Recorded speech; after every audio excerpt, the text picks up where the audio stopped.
Y obviamente los indicadores económicos, aun cuando iban bajando, todavía estaban en positivo. O sea que te dan unas condiciones para negociar bien a favor del pueblo de Puerto Rico. Esas situaciones al día de hoy han cambiado. El índice de actividad económica colapsó, que es la realidad, y obviamente los intereses que estamos pagando son altísimos. Déjame ponerlo en contexto, es que de la misma forma que ellos van a recortar 800 millones, y tienen que recortar 800 millones, la gente que está fuera a pie no entiende cómo es posible que se haya votado gente y no se haya resuelto la situación, o si esa medida es tan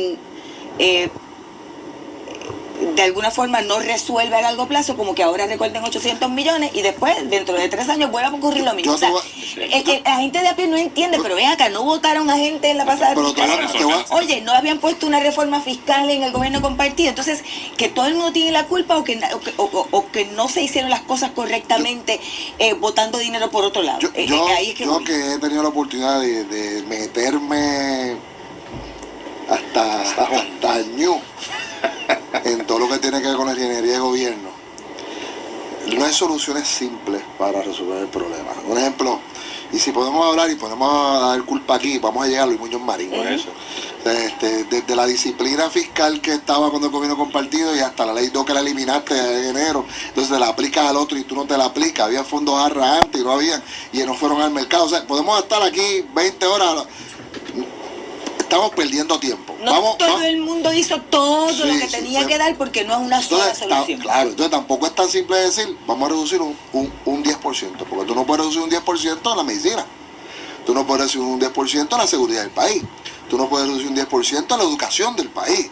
Pero puedes reducir, un ejemplo, en partidas que tú te das cuenta que no es prioridad, como uno lo hace en la casa. Pero para hacer eso tienes que meterte dentro de la agencia, ver las inequidades que hay, laborales, de contratos, de servicios, de alquileres. Y entonces ahí entras en el verdadero, donde está la verdadera grasa. Ahí es que voy. Lo que pasa es que yo no sé si, a lo mejor en el tuyo, que no estamos en el gobierno. De afuera uno ve, todo el mundo plantea una solución. Y cuando termina el cuatrienio, es que esa no era la solución. Porque el problema se complicó, o alguien no cumplió, o simplemente no se siguió. Por eso mi pregunta de hace un rato, porque llevamos años con administraciones de 4 años. Exactamente. Entonces, a eso iba mi pregunta. Entonces, obviamente, administraciones que entran con unas promesas de resolver, promesas que cuando ves el plan de un gobierno, de un partido y el del otro, son distintas. Entonces digo, bueno, ¿hasta qué punto entonces se está cumpliendo con los compromisos cuando estoy prometiendo quizá algo que es distinto? Porque hay un gobierno allá afuera, y esto no son palabras mías, las he escuchado con varios alcaldes que fueron legisladores. Uno de casualidad es alcalde del compañero, alcalde de Guaynabo, y lo he escuchado con los míos también. Gobierno permanente. Hay un gobierno permanente allí que se switchea, que son panas del que es gerente. Y cuando está el otro son sus gerentes, y cuando está el otro pasan a gerente, y siempre tienen ese amiguismo. Y no importa lo que pase, siempre ganan. Y esos son los amas de tu vida. Y esos son las ATM, esos son los convenios, esos son los acuerdos que se fijan, esos son los contratistas que tienen socios de un partido y del otro. Y no importa qué pase, siempre quedan parados, son como los gatos. Y usted me va a decir a mí que van a tener los pantalones y las faldas para meterle mano a esa gente ahora. Y a estas alturas, ¿usted cree que lo que hemos hecho hasta ahora? Yo creo que esta legislatura, la Cámara de Representantes y el Senado, obvio, que la maleta política la dejó en una esquina. Porque con todo lo que nosotros hemos aprobado y lo que falta, esto es por el país. Olvídase de la cuestión política. Déjame decirte, tenemos que pausar, pero yo siento que en mucho tiempo, es la primera vez, la situación obliga. Es la primera vez que yo veo en mucho tiempo a ambos partidos diciendo, mira, mano, brother, vamos a olvidarnos de la política y vamos a cogernos de la mano y andar juntos, o esto se va a fastidiar más de lo que está. Y es una pena que hayamos tenido que llegar a esto para que entonces de verdad dejemos la política a un lado. Hay unos más politiqueros que otros, vamos a hablar de los políticos ya se dieron cuenta lo que están tanto en los lideratos, pero la gente, los que le dan servicio al gobierno, los que tienen los contratos, los que tienen beneficios, todavía no. Y día a día, yo doy un pequeño ejemplo, ayer le teníamos a los transportistas escolares en la oficina, atendiendo cómo busca una reingeniería de gobierno para tercer transporte colectivo, para buscar la manera de mitigar el impacto. Se fueron como que no creían lo que estábamos diciendo, porque esos son los amigos de todo el mundo. Y por la tarde llegó una carta, un recorte de un 30%. De eso es que estamos hablando. De eso es que estamos hablando. Estamos en el segundo año de administración. Damari, esta acogida de mano que tienen ahora, ¿seguirá en el año electoral? Soto había propuesto la eliminación de las planillas y del IVU. Hablamos un poco sobre eso y cómo eso puede encajar con algunas de las propuestas que está analizando la Cámara de Representantes y el Senado y la aspiración esa del recorte de $800 millones. Regresamos luego de la pausa. Esto es El Fuetazo. Hace parte de la conversación. Y ya regresamos, este es El Fuetazo a través de Radio Isla 1320, aquí en el estudio, el presidente de la Comisión de Hacienda de la Cámara, Tatito Hernández, y el representante del Partido Nuevo Progresista, Tony Soto, hablando sobre medidas económicas. Y dejábamos así como que sobre el tintero el asunto de cómo hacer ese plan de recortes que está supeditado al de financiamiento o al financiero, y aumentar los recaudos sin que se tenga que votar gente o que no se ponga como un recorte cross the board de 30 o 10%, sino donde esté realmente la grasa. Y en el caso de la recaudación o de los recaudos, se plantea un cambio. No sabemos si ayudando en la fiscalización para aumentar con lo que sea el IVU o el IVA o lo que venga, pero la realidad es que hay propuestas que plantean que hay necesidad de allegar más fondos sin que se impongan nuevos impuestos. Eso es viable.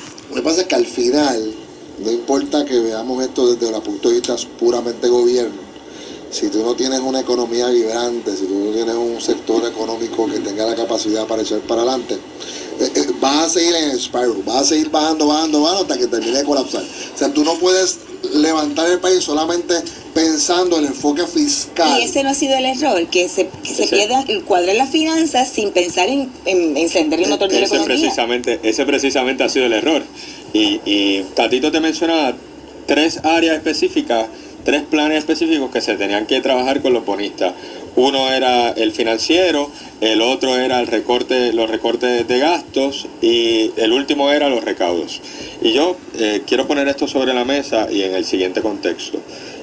Ahí falta un plan y es quizás el plan más importante de esos 3 y es el plan de reactivación económica, de reactivar la economía de Puerto Rico. Ese plan tiene que estar ahí. ¿Y cómo nosotros podemos reactivar la economía?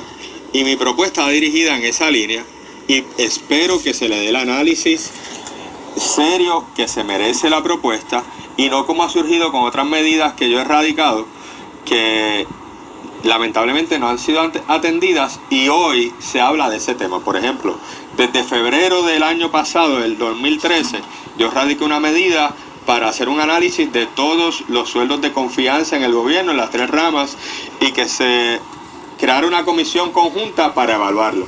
Eso no se aprobó, está radicado desde febrero pasado, ahora se habla de reducción en los sueldos de confianza. De igual forma, desde verano pasado yo radiqué una propuesta para verificar el impacto que iba a tener en la gente la imposición de nuevas contribuciones y el empobrecimiento de nuestra gente. No se aprobó esa resolución, hoy se habla del impacto de las contribuciones. Yo hace 2 semanas radiqué la resolución de la Cámara 857 que va dirigida a reformar el sistema contributivo, más bien tomado de la mano de tomar unas medidas que ayuden a reactivar la economía de Puerto Rico mediante la eliminación de contribuciones. Ese es el punto. ¿Cómo es viable el proponer la eliminación de las planillas y del IVU? Sustitución. ¿Con qué? Dame aclarar el término, porque el que diga aquí que tengamos que eliminar contribuciones, entonces, pues si tienes 800 y eliminas un peso, pues 801. Se eliminan 802 tipos de contribuciones. Se eliminan sustitución de las cargas contributivas. Correcto. Y básicamente lo que planteamos es lo siguiente. El compañero Tatito Hernández mencionó ahorita que si no se reactiva la economía, y básicamente yo le añadiría a eso, si no se alivia al sector productivo del país, esto va a seguir un spiral hacia abajo, o sea, va a seguir cayendo. En una espiral. En una espiral hacia abajo, en descenso. Ay, María, qué lindo me quedó en así castellano. Te quedó perfecto. De Castilla la Vieja. Perfecto, Damari. Pues fíjate cuál es la importancia. Lo que yo estoy planteando aquí es dos áreas. La gente. Lo que yo estoy proponiendo es que se eliminen las contribuciones sobre ingresos de individuos. ¿Todo el mundo? Y que se elimine todo el mundo. Y que se elimine el IVU. También. Son 2 partidas que afectan directamente a la gente. A nivel de las corporaciones, estoy proponiendo que se eliminen 3 tipos de contribuciones o que se ajusten 3 tipos de contribuciones. 1, la patente nacional que se elimine. Ajá.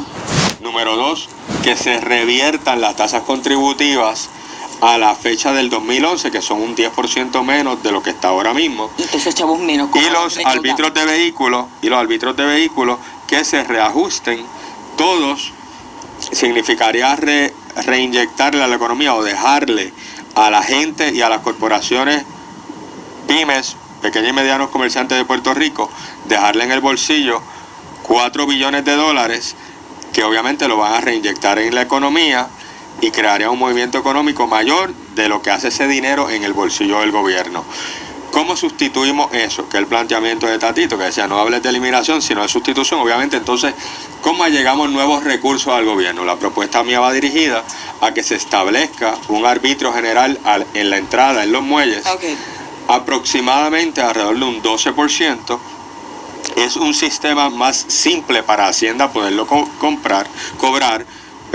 cobrarlo, toda vez que no habrían exclusiones. Anteriormente, eso es 12% todo lo que entra al país. A todo. Y por eso es que es importante que sea de esa manera, porque anteriormente habían un sinnúmero de exclusiones y entonces por esas exclusiones era que todo el mundo reportaba. Todo el mundo traía popcorn, todo el mundo traía ropa de niño. Exactamente, todo el mundo traía ropa de niño, todo el mundo traía printed matter, material impreso, el país que etcétera. más exportaba papel del mundo. Exactamente.